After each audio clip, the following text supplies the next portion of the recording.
윤석열 대통령 탄핵보다 중요한 건 이런 이야기를 했습니다. 침묵 깨고 낸 첫 메시지, 오늘 첫 번째 메시지가 나왔습니다. 윤석열 대통령이 이 구속 취소, 지기현 부장판사가 구속 취소 결정을 내린 것이 3월 7일 금요일이었죠.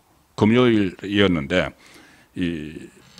무슨 뭐 적시항고 이 논란이 있다가 심우정 검찰총장이 적시항고를 하지 않아서 8일 날 귀환을 했습니다. 한남동 자택으로 돌아갔는데 그 이후에 직후에 이 국민의힘 지도부 만나서 몇 가지 이렇게 간접적으로 메시지를 낸 이후에 사실상 12일째 열흘 넘게 침묵 모드로 있었죠. 침묵. 메시지가 없었습니다. 그래서 제가 초기에는 그렇게 제가 말씀을 드렸죠. 뭔가 메시지를 내는 게 낫다. 왜냐하면은 지금 여론전이 치열하게 벌어지고 있는데 윤석열 대통령이 현재 그 변론장에서 문형배가 제대로 발언권을 주지 않아서 충분히 그 발언을 하지 못했고 또 이 국민에게 직접 그 설득을 하는 과정, 국민에게 알리는 과정이 더 필요하다. 그래서 윤석열 대통령이 기자회견을 하라 이렇게까지 제가 말씀을 드렸었습니다. 그리고 그 전에 탄핵 그 소찬이 통과가 돼서 직무가 정지가 됐던 2명의 대통령, 노무현 전 대통령도 그때 기자들과 청와대 출입 기자들과 북악산, 청와대 뒷산 산행, 저도 그때 출입 기자였습니다. 산행을 하면서 이런저런 이야기를 하면서 여론전을 펼쳤고 사실상 그리고 박근혜 전 대통령도 이 상춘제에서 그때 2017년 1월 1일 신년 기자간담회도 가졌죠. 직무 정지된 상태에서. 자, 그래서 메시지를 좀 발신을 하는 게 낫겠다는 말씀을 제가 드렸는데, 결국은 이 메시지를 내지 않은 것, 그 자체에서 어떤 메시지를 읽을 수 있었다. 지금은 저도 그렇게 생각을 합니다. 왜 그러냐면은 윤석열 대통령이 여러 경로를, 다양한 경로를 통해서, 불리하지 않다는 것을 지금 상황이 불리하지 않다는 것을 감지를 했기 때문에 그 불리하지 않은 상황에서는 이제 차분히 기다리면서 현재 그 심판을 결정을 기다리고 지금 기각이나 각하 가능성이 높아지니까는 기다리고 나중에 결론이 나오고 나면은 이 메시지를 내는 게 훨씬 뭐 효과적이죠. 그 전에 유리한 상황에서 불리하지 않은데 어떤 여론전에 직접 그 참전을 하는 그것은 옳지 않다는 판단 그리고 대통령으로서 어쨌든 국론이 양쪽으로 분열되는 데 대해서 그것을 막아야 되는 책임도 있기 때문에 메시지를 내지 않았다. 저는 이제 그렇게 이해를 하고 있습니다. 오늘 메시지 나온 것도 어떤 헌재와 관련된 것이라기보다 윤석열 대통령을 지지하다가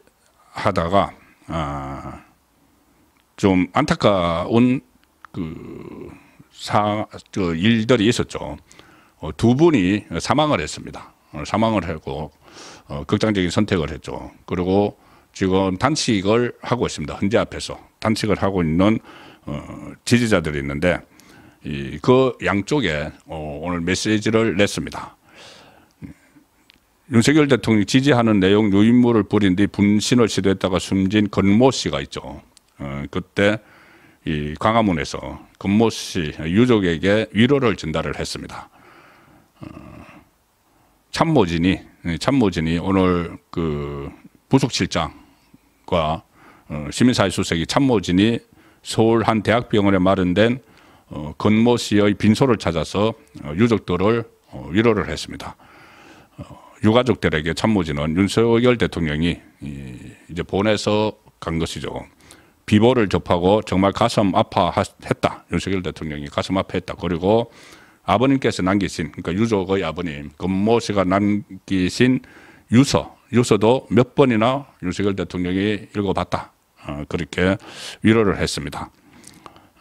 그 서울 중구 그 광화문에 보면은 도시건축 전시관이라고 그 있는데 그 옥상에서 분신을 시도를 해서 결국 뭐 안타까운 결과가 왔습니다. 그 야당 그리고 헌법재판소를 그 비판을 하고 윤석열 대통령 지지하는 내용의 유인물을 뿌린 뒤 분신을 시도를 했는데 유인물에는 이 종북 세력에 대한 우려 그리고 윤석열 대통령 만세 이런 문구가 적혀 있었습니다. 그 앞서서 지난 1월 15일에도 공수처의 윤석열 대통령 뭐 체포영장 소위 체포영장을 집행하려고 했을 때 그때 충돌이 있었을 때 정부 가천청사 부근에서 50대 남성도 분신을 시도해서 안타깝게 목숨을 잃은 사건이 있었는데 윤석열 대통령 지난 8일에 그 석방 직후 낸 입장문에서도 그렇게 이야기를 했었죠. 저희 구속에 항의하며 목숨을 끊었었다는 안타까운 소식을 접하고 너무나 마음이 아팠다. 진심으로 명복을 빈다. 그런 메시지를 냈고 오늘은 또 건모 씨 유족에게 위로를 하는 조문을 참모들이 대신 가도록 해서 메시지를 냈습니다. 또 하나 메시지가 오늘 나온 것은 헌재 앞에서 대통령 탄핵 반대 주장하면서 지금 23일째 단식 중인 사람이 있죠.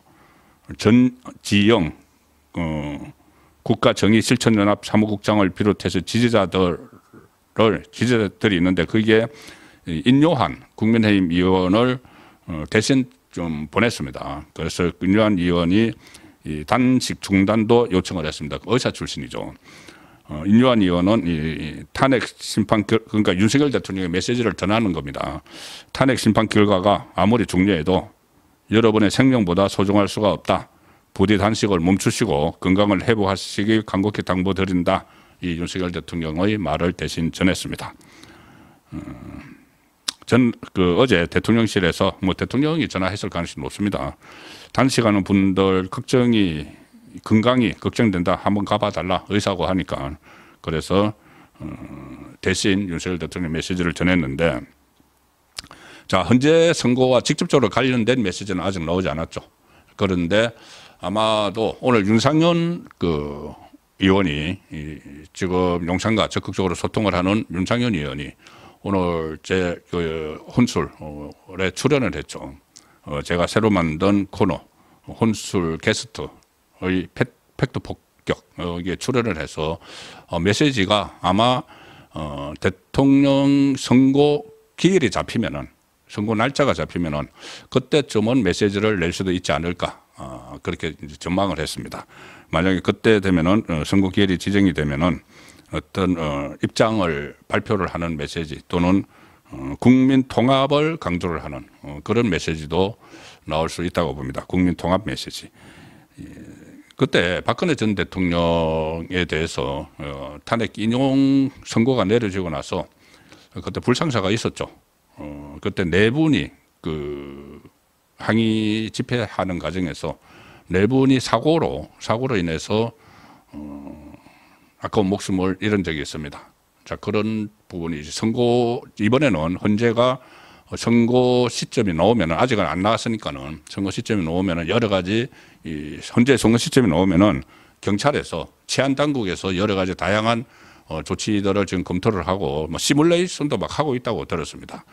선고가 나왔을 때 어떻게 통제를 하고 그날 그 부근의 학교들은 다 휴교 조치를 하고 또 그건 이제 상인들 거기서도 무슨 어떤 뭐 프로판가스나 이런 것을 쓰니까 거기도 좀 휴업을 하도록 하고 다양한 조치를 취하고 있지만 그래도 충돌할 가능성이 있으니까는 윤석열 대통령이 그 부분에 대해서는 국민 통합을 강조하는 메시지를 낼 가능성은 있다. 저도 그렇게는 일단 듣고 있는데 실시된 건 정해진 건 아닙니다. 그리고 또 별도의 성복 헌재 결정 성복 메시지 이야기가 나오는데 저는 이것은 뭐 할 이유가 없다고 봅니다. 대통령이 지금 차분하게 기다리고 있는데 대통령이 뭐 나가서 이렇게 하는 것도 아니고 차분하게 기다리고 있는 상황에서 갑자기 무슨 뭐 인용 성복 메시지를 낼 이유가 없고 오히려 그게 더 어색합니다. 거기다가 지금 박찬대 같은 경우는 성복 메시지를 내라고 하면서 뭐라고 하냐면은 내란 숙의 윤석열은 민주당에서 그렇게 이야기합니다. 내란 숙의 윤석열은 헌재의 결정에 성복한다는 선언을 하라 이렇게 이야기합니다. 내란 숙이라는 전제를 다니까는 인용 파면을 전제를 해서 이야기로 막 하죠. 일종의 여론몰이입니다. 여론전입니다. 자기 지지층에게 막 여론몰이를 하는데 거기에 응할 이유는 일종의 요구이기 때문에 거기에 응할 이유는 없고 오히려 차분히 있으면서 선거 기일이 정해지면은 이 국민 통합을 강조, 안전을 강조하는 그런 메시지는 나올 수도 있다고 봅니다. 그리고 사실 이 절차적 정당성, 현재 절차적 정당성 논란이 사그라들지 않고 있는 상황에서, 그리고 좌파 성향의 우리법 연구회 출신이 3명이나 들어가 있는, 그리고 윤석열 대통령에게 발언권도 제대로 주지 않았던 변론 과정에서 그것을 무턱대고 그리고 그 탄핵 인용을 전제로 해서 이야기하는 것을 거기에 끌려갈 필요는 없다는 말씀을 드리는 겁니다. 물론 이 대통령으로서 국민 통합 그리고 국론 분열을 우려하는 그런 메시지는 나올 수가 있죠. 그리고 지금 윤석열 대통령 이제 선거 지금 뒤로 확 늦춰졌는데 4월까지도 갈 수 있습니다. 그런데 이 과정에서 좌파들이 여론전을 펼치는 그 여러 가지 시도들이 있는데 그걸 잠시 후에 설명을 드리고, 윤석열 대통령 배우자 김건희 여사에 대해서 또다시 악마화하는 이야기들이 나오기 시작을 했습니다. 오늘 이게 계속 보도가 됐기 때문에 설명을 드리면은 경찰이 최근에 김성훈 경호처 차장 구속영장을 신청을 했죠. 검찰에 이제 경찰이 영장을 신청을 하는데 그때 끝까지 이 윤석열 대통령 곁을 지켰던 김성훈 경호처 차장 구속영장 신청서 4번이나 신청을 해서 그 3번 이렇게 다 반려가 되는데 또 신청을 해서 이번에는 청구를 해서 구속 그 실질 심사를 앞두고 있습니다. 그런데 경찰이 김성훈 경호처 차장의 구속영장 신청서 내용이 저 밖으로 흘러나왔습니다. 그래서 좌파 매체가 이걸 계속 키우고 있는데 경찰의 그 구속영장 신청서 안에 이런 내용이 들어가 있다고 합니다. 경찰이 경호처 가족 부장의 휴대폰을 압수를 했는데 그 휴대폰 안에 어떤 경호원이 경호처 가족 부장에게 전화를 걸어서 김건희 여사에 관한 이야기를 나눈 전화 녹취록을 경찰이 확보했다. 그러니까 김건희 여사가 직접 이야기한 육성이 아니고 경호원이 자기 상사에게, 부장에게 전화로 이야기를 했다는 겁니다. 지금 경찰 그 조서에 이렇게 이야기했다는 거죠. 김건희 여사가 그 총을 놔두고 뭐 했느냐 경호원에게. 그러니까 그때 대통령이 체포영장이 집행되는 그 순간에 경호원들을 질책을 하면서 총은 놔두고 뭐 했느냐, 총을 갖고만 있으면 뭐하냐, 이런 이야기를 했다. 김건희 여사가 경호원에게. 지금 경찰의 그 구속영장 신청서에 들어가 있습니다. 그리고 또 이 말도 했다고 나옵니다. 김건희 여사가 이재명을 총으로 쏘고 나도 죽겠다고 말했다. 이재명을 총으로 쏘고 나도 죽겠다고 말했다. 는 것이 이 경찰이 검찰에 신청한 구속영장 신청서에 그 내용이 들어있다는 거죠. 김건희 여사가 직접 이야기한 게 아니고, 김건희 여사의 육성이 들어있는 게 아니고, 그렇게 한 것을 들었다고 자기 상관에게 보고를 했고, 그 상관의 휴대폰을 압수를 한 경찰이 그 내용을 적시한 겁니다.